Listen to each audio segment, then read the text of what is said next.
Astronomy, Chapter 8, Section 5. The Sun, Earth, Moon System. Lunar Phases. In the Investigate, you planned and carried out an investigation in which you observed that the moon seemed to change its appearance night after night. Its face can change from a fully lit circle to a thin crescent and then back to a circle. At times, the moon even appears during the day. Why does the moon's shape and position change in the sky?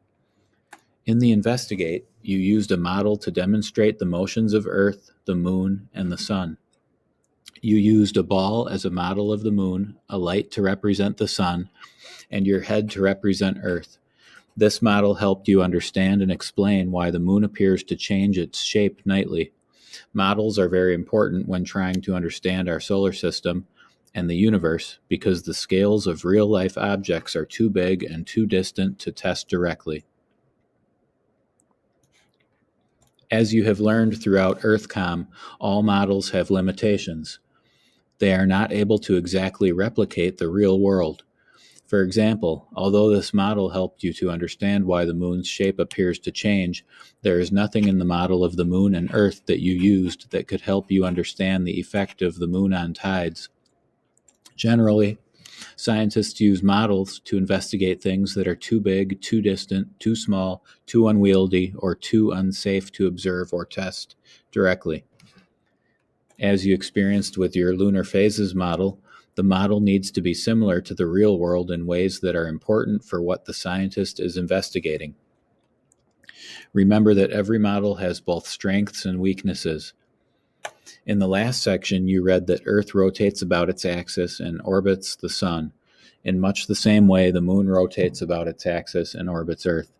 You learned that Earth's orbit is an ellipse with an eccentricity of 0.017. In comparison, the eccentricity of the moon's orbit is 0.0549. That means that moon's orbit is even more elliptical than Earth's. If the moon rotates about its axis, why is it that we always see the same side of the moon from Earth? This occurs because the period of rotation for the moon is the same as the period in which it completes its orbit, 27.3 days. You demonstrated these motions in your lunar phases model. The moon appears to shine because its surface reflects light emitted by the sun. Half of the moon is always facing the sun and is reflecting its light. The other half faces away from the sun and is dark. As the moon orbits Earth, the amount of sunlight on the side of the moon facing Earth changes. The moon appears to shine because its surface reflects light emitted by the sun. Half of the moon is always facing the sun and is reflecting its light. The other half faces away from the sun and is dark. As the moon orbits Earth, the amount of sunlight on the side of the moon facing Earth changes. The moon is between Earth and the sun during a new moon. In this phase, the lighted half of the moon is facing the sun, and the dark side faces Earth. After a new moon, more and more of the illuminated half of the moon can be seen each night. Eventually, a full moon occurs when the moon's entire surface facing Earth reflects sunlight. After a full moon, less and less of the illuminated half of the moon can be seen each night. It takes about 29.5 days for the moon to cycle through all of its phases, 2 days more than its period of rotation and orbit. This time difference is the time it takes for the moon to keep up with Earth as it orbits the sun. Figure 1 shows the relative positions of the moon, the sun, and Earth determine the lunar phases.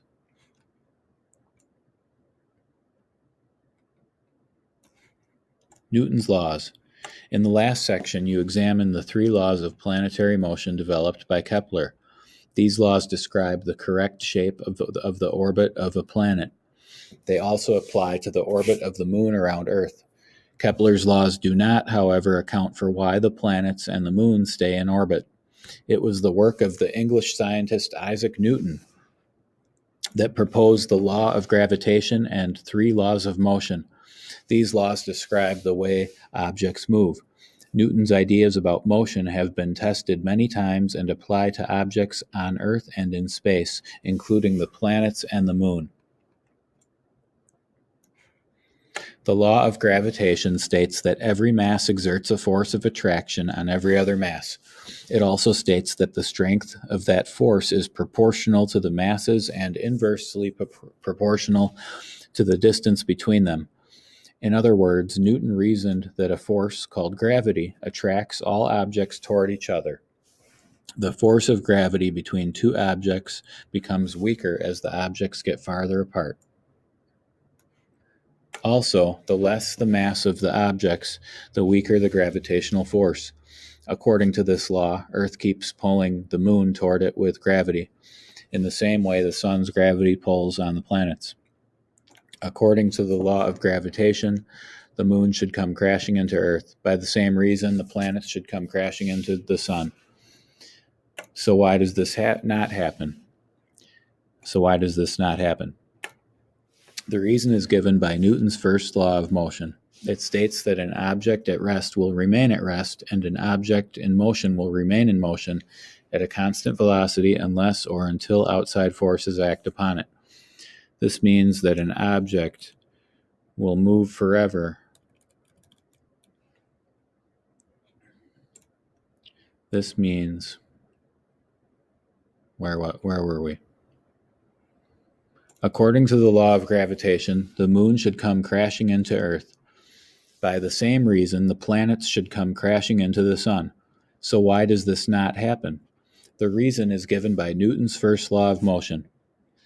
It states that an object at rest will remain at rest, and an object in motion will remain in motion at a constant velocity unless or until outside forces act upon it. This means that an object will move forever in a straight line at the same speed unless some external force changes its direction or speed. This tendency is called inertia. Newton's first law is often referred to as the law of inertia. Figure 2 shows the combination of a planet's inertia and the sun's gravitational pull result in the orbital path. As you read, the moon and planets are in constant motion. Accordingly, each should be moving in a straight line. Instead, each has an elliptical orbit. The reason for this is gravity. Earth keeps pulling the moon toward it, deflecting it from the straight line path it would normally follow. Similarly, the sun's gravity pulls on the planets while their inertia keeps them moving ahead. The resulting path for the moon and the planets is a curved orbit. The formation of Earth and the moon. You read in a previous section that during the formation of the solar system, small fragments of rocky material called planetesimals became fused together. This process is called accretion. Larger and larger pieces collided due to gravity to form very young planets called protoplanets. Much of the material in the solar system was swept up by the newborn inner planets. The leftovers became the raw materials for the asteroids and comets. The young Earth was quite different from that of today. As a result of the kinetic energy from constant bombardment during and after accretion, the young Earth was very hot. For a short period, Earth's surface was close to completely molten as temperatures were above the melting point of most of its rocky composition. As accretion slowed down, Earth's exterior began to cool sufficiently for a solid crust to form. At this time, Earth's surface was probably barren and heavily cratered like the moon. However, while heat was being lost to space from the exterior, Earth's interior was heating up. The gravitational effects of Earth's accreted mass resulted in significant internal compaction. This process converted gravitational potential energy to heat. Radioactive elements are another important source of heat within Earth's interior. These elements are special because decay in their nucleus releases heat. Some scientists think that it may have taken 600 million years for Earth's interior to have become hot enough to have melted iron. As Earth's interior temperatures increased, rocky materials began to rise and sink depending on temperature and density. This formed zones of matter that were organized according to physical properties, a process known as differentiation. Earth's less dense material localized towards the surface, and its most dense material became concentrated toward the planet's center. This process produced the distinctive differences between Earth's iron-rich core and silicate-rich shell. Further differentiation produced a liquid iron outer core, an iron and magnesium-rich mantle. Earth's initial crust probably remelted several times as large asteroids impacted the planet. The earliest record of the oldest crust comes from Australia, where microscopic grains of a highly resistant mineral called zircon have been measured to be 4.4 billion years old.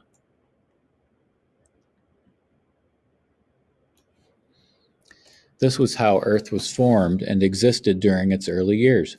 But how was the moon formed? Earth and the moon are both about 4.6 billion years old. This fact has led to a number of theories about their common origin. Before the 1970s, there were three competing theories for the formation of the moon. Each theory was rigorously examined and tested.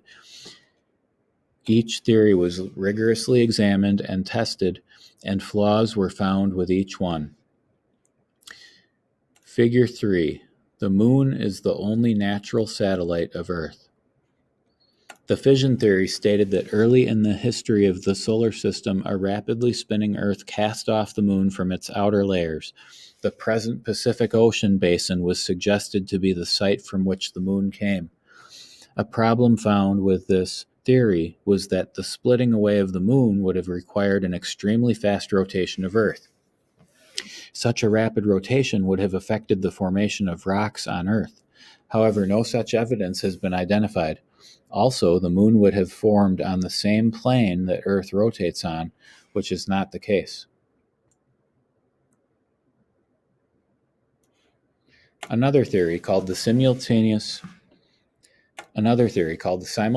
formation theory proposed that the moon formed at the same time as Earth from the nebula that gave rise to the solar system. It suggested that the moon formed in orbit around Earth. However, if Earth and the moon formed in the same vicinity, then they should have nearly the same composition because they came from essentially the same material. But it has been determined that the moon is relatively deficient in iron compared to the Earth. Finally, the capture theory stated that the moon formed somewhere else in the young solar system and got close enough to Earth to be captured by Earth's gravitational field. It suggested that over time, the moon settled into a stable orbit around Earth. The main problem with this theory was that the moon would have had to have slowed down to just the right speed and angle to be captured by Earth. Given the moon's size, scientists have found this to be improbable.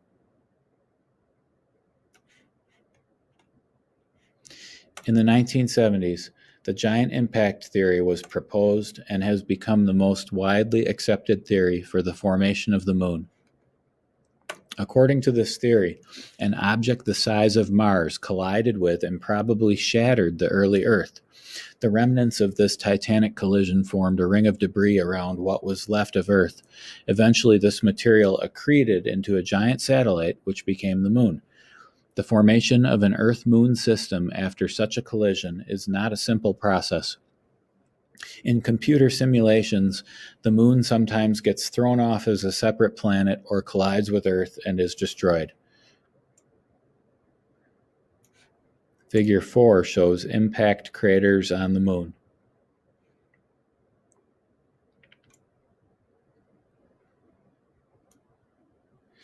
All right, let me back up a little bit. In computer simulations, the moon sometimes gets thrown off as a separate planet or collides with Earth and is destroyed. However, scientists have created accurate models. These models predict that the orbit and makeup of both Earth and the moon resulted from a collision with a Mars-sized object. These models predict that the Earth orbit and makeup of both Earth... Why did I say Earth orbit? Hold on. These models predict that the orbit and makeup of both Earth and the moon resulted from a collision with a Mars-sized object. The moon's orbit, its distance from Earth, and its speed of movement became adjusted so that the gravitational pull of Earth is just offset by the force that tends to make the moon move off in a straight line. After the Earth-Moon system became stabilized, incoming planetesimals continued to bombard the two bodies. The collisions left impact craters on both Earth and the Moon. Earth's surface has evolved since then. Because Earth is a geologically active place, very few craters remain. The Moon, however, is geologically inactive. Figure 4 shows the Moon's pockmarked surface that has preserved its early history of collisions.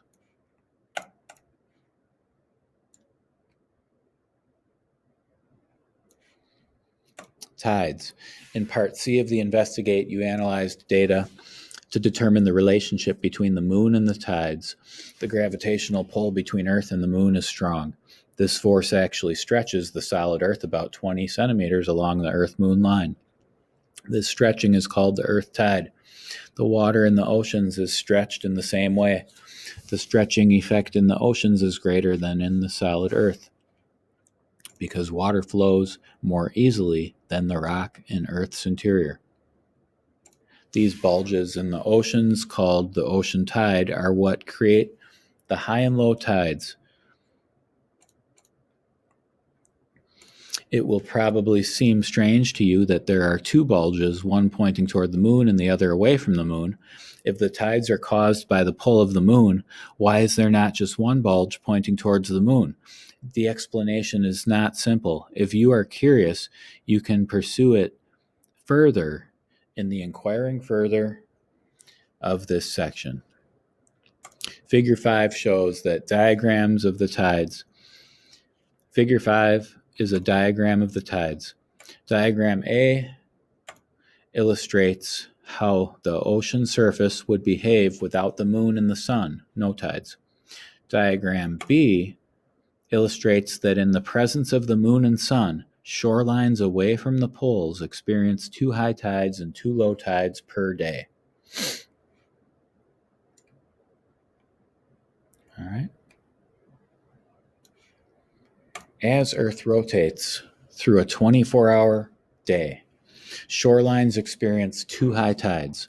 One high tide occurs when the tidal bulge that points toward the Moon passes by. The other high tide occurs when the tidal bulge that points away from the Moon passes by. The tidal cycle is not exactly 24 hours. By the time Earth has completed one rotation in 24 hours, the Moon is in a slightly different place. This is because the Moon has traveled along about 1/30th of the way in its orbit around Earth in that 24-hour period.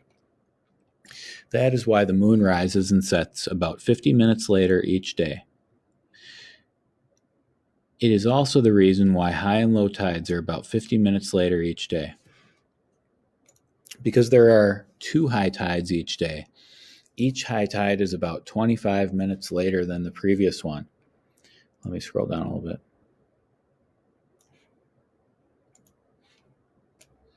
The gravitational pull of the Sun also affects tides. Even though it has much greater mass than the Moon, its tidal effect is not as great. The Sun's tidal effect is less than the Moon's effect because the Sun is so much farther away from Earth. On average, the Moon is only 384,400 kilometers away from Earth. The Sun is nearly 150 million kilometers away. The Moon exerts 2.4 times more tide-producing force on Earth than the Sun does. The changing relative positions of the Sun, the Moon, and Earth cause vibrations.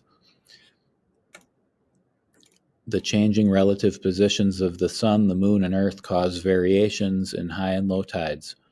The lunar phase that occurs when the Sun and the Moon are both on the same side of Earth is called the new moon. At a new moon, the Moon is in the same direction as the Sun, and the Sun and Moon rise together in the sky. The tidal pull of the Sun and the Moon are adding together, and high tides are even higher than usual, and low tides are even lower than usual. These tides are called spring tides. Let me scroll down so we can see that figure.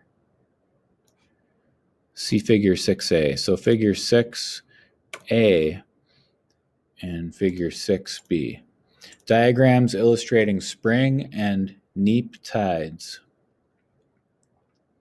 Do not be confused by the use of the word spring. The spring tides have nothing to do with the spring season of the year. Spring tides happen when the sun and the moon are in general alignment and raising larger tides. Spring tides also happen at another lunar phase, the full moon. At a full moon, the moon and the sun are on opposite sides of the earth. When the sun is setting, the full moon is rising. When the sun is rising, the full moon is setting. Therefore, spring tides occur twice a month at both the new moon and full moon phases.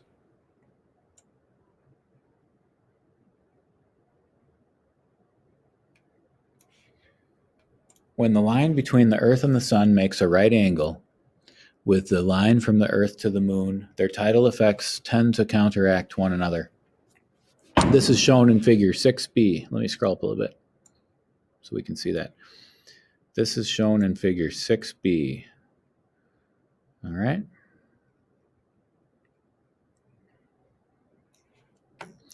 At those times, high tides are lower than usual and low tides are higher than usual. These tides are called neap tides. They occur during first quarter and last quarter moons. As with spring tides, neap tides occur twice a month. Okay, spring tides, neap tides.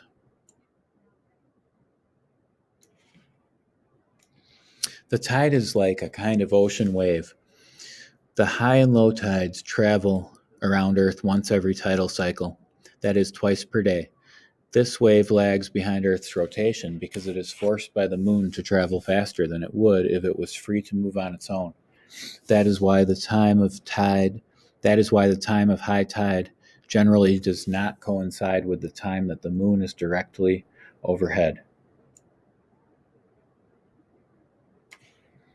Look at tides in another way. The tidal bulges are always located on the sides of Earth that point toward and away from the moon. Earth with its land masses is rotating beneath the bulges. Each time land on the rotating Earth encounters a tidal bulge, there is a high tide at that location. The mass of water in the tidal bulge encircles Earth. Each time the bulge of water hits a landmass, energy is lost by friction. The water heats up slightly. This is in addition to the energy lost by waves hitting the shore, which also heats the water by a small fraction of a degree. In the Investigate, you analyze data that demonstrates that over long periods of time, the tidal bulge has the effect of slowing down the rotation of Earth. When Earth was first formed, its day probably lasted only about 6 hours. Over time, Earth's days have been getting longer and longer. In other words, Earth takes longer to make one full rotation about its axis. On the other hand, scientists have no reason to think that the time it takes for Earth to make one complete revolution around the sun has changed through geologic time. The result is that there are fewer and fewer days in a year. Scientists believe that the gradual slowing of Earth's rotation is the result of friction from tidal bulges. The tidal bulge actually causes the moon to move away from Earth. The current rate of motion of the moon moving away from Earth is a few centimeters a year. The moon's orbit is not circular and is complex in its shape. However, measurements over many years have established that the moon is indeed moving away from Earth. These measurements have been made by bouncing laser beams off reflectors on the moon. In this section, you only look at the astronomical forces that cause and control tides. These factors play only one part. The continents and their different shapes and ocean basins also play a large role in shaping the nature of the tides. Many places on Earth have 2 high tides and 2 low tides every day, a semi-diurnal tide. However, some places experience only 1 high tide and 1 low tide every day, a diurnal tide. There are still other places that have mixed tides. They have some combination of diurnal and semi-diurnal tides. In these places, there are 2 high tides and 2 low tides per day. However, the heights of the successive highs and lows are considerably different from one another. These tides occur along the west coast of the United States. These tides occur along the west coast of the United States. Eclipses. At certain times, the moon moves into a position of direct alignment with the sun and earth. This creates an eclipse, an astronomical event in which one celestial object moves into the shadow of another, partially or fully obscuring it from view. A lunar eclipse occurs when the sun and the moon are on opposite sides of the earth. The full moon moves into the shadow of Earth during nighttime hours. Earth blocks sunlight from hitting the moon, causing the moon to become dark. A lunar eclipse usually lasts a few hours and may be viewed from anywhere on the night side of Earth. A solar eclipse occurs when the sun and Earth are on opposite sides of the moon. The moon travels between the sun and Earth during daytime hours and blocks the sun's light from Earth for a few minutes. Solar eclipses can only be observed from a relatively small area on Earth. The occurrence of solar and lunar eclipses is almost equal. The maximum number of solar and lunar eclipses that can be seen in a year is 7. This last occurred in 1982 and will not happen again until 2038. Figure 7 is a diagram illustrating a solar and lunar eclipse. Solar eclipse, lunar eclipse.